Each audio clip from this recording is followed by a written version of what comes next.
नमस्ते छात्रों। आज हम उपन्यास और कहानी में साम्य भेद देखेंगे। कहानी और उपन्यास दोनों विधाओं की गणना कथा साहित्य के अंतर्गत होती है। दोनों विधाएं पुरानी है। इसमें कहानी साहित्य उपन्यास से प्राचीन है।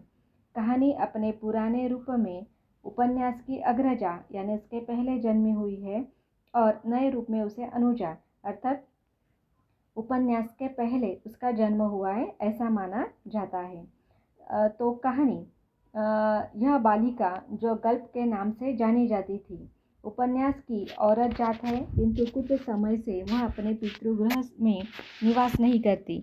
उसने नवीन कुल की मर्यादा ग्रहण कर ली है। चाहे कहानी उपन्यास की अग्रजा हो या संतान हो, यह बात सत्य है कि दोनों भी वृत्त या कथा साहित्य की वंशजा होने के कारण दोनों में कई तरह की समानता है। दोनों भी विधाएं कलात्मक रूप से मानव जीवन पर प्रकाश डालती है।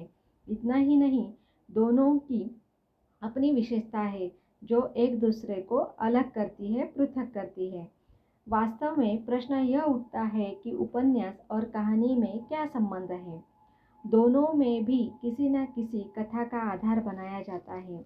इसी कथा साम्य की वजह से लोग कहानी और उपन्यास को एक ही समझ बैठते हैं। यदि कोई अंतर मानते हैं तो वह आकार का।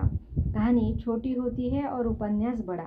कहानी परायण में आधे घंटे से लेकर 2 घंटे तक के मध्य तक तथा एक ही बैठक में पढ़ने योग्य होनी चाहिए। उपन्यास और कहानी में केवल आकार का ही भेद नहीं होता। हम यह नहीं कह सकते कि कहानी छोटा उपन्यास है और उपन्यास बड़ी कहानी।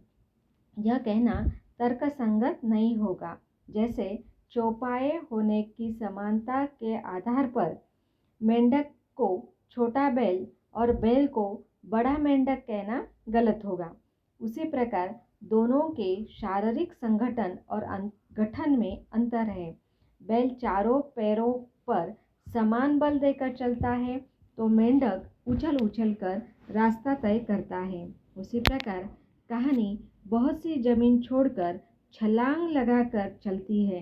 दोनों का गति क्रम में भेद है। कहानी और उपन्यास में आकार के कारण अगले पेज पर हम पढ़ेंगे, अतिरिक्त और भी अंतर होता है। उपन्यास घटनाओं और पात्रों तथा चरित्रों का समूह होता है।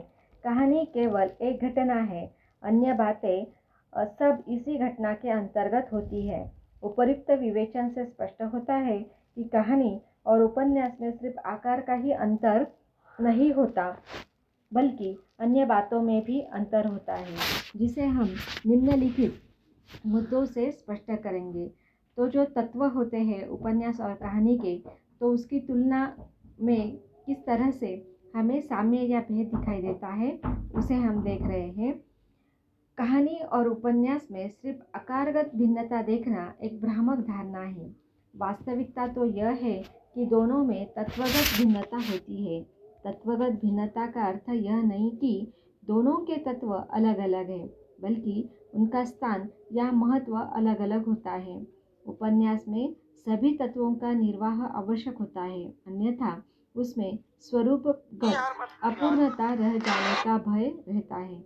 इसके विपरीत कहानी विविध तत्वों में से किसी एक की प्रधानता लिए हुए सकती है। इसका समुचित निर्वाह उसकी सफलता में फलीभूत हो सकता है। तो इस तरह से उपन्यास के और कहानी के जो तत्व हैं वह समान होने के बावजूद भी उसमें हमें यहाँ पर आकार या उसका जो समय है उसमें भिन्नता दिखाई देती है।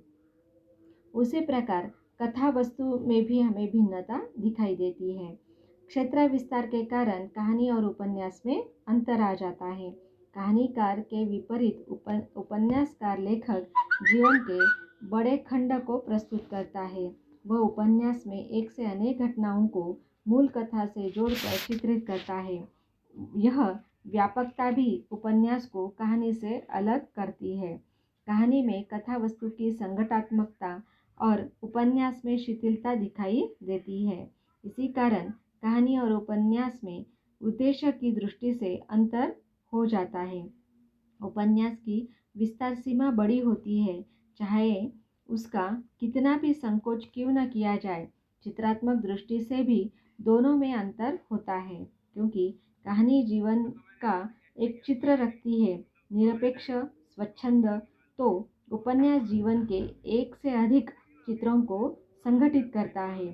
स्थूल रूप से कहानी और उपन्यास में जो अंतर है उसे एक प्रकार से स्पष्ट किया जा सकता है। तो ये जो पॉइंट है वह आपको और भी स्पष्ट करेंगे कि कहानी और उपन्यास में कौन से भेद है। देखिए, कहानी का उद्देश्य केवल मनोरंजन हो सकता है, जबकि उपन्यास में एक निश्चित वैचारिक परिणति तथा उपदेशात्मक स्तर पर किया जाता है उपन्यास का निर्माण। ठीक है, अगला उद्देश्य हम देखेंगे, या जो तुलना हम कर रहे हैं कहानी और उपन्यास की, वह देखिए कैसे हो सकती है।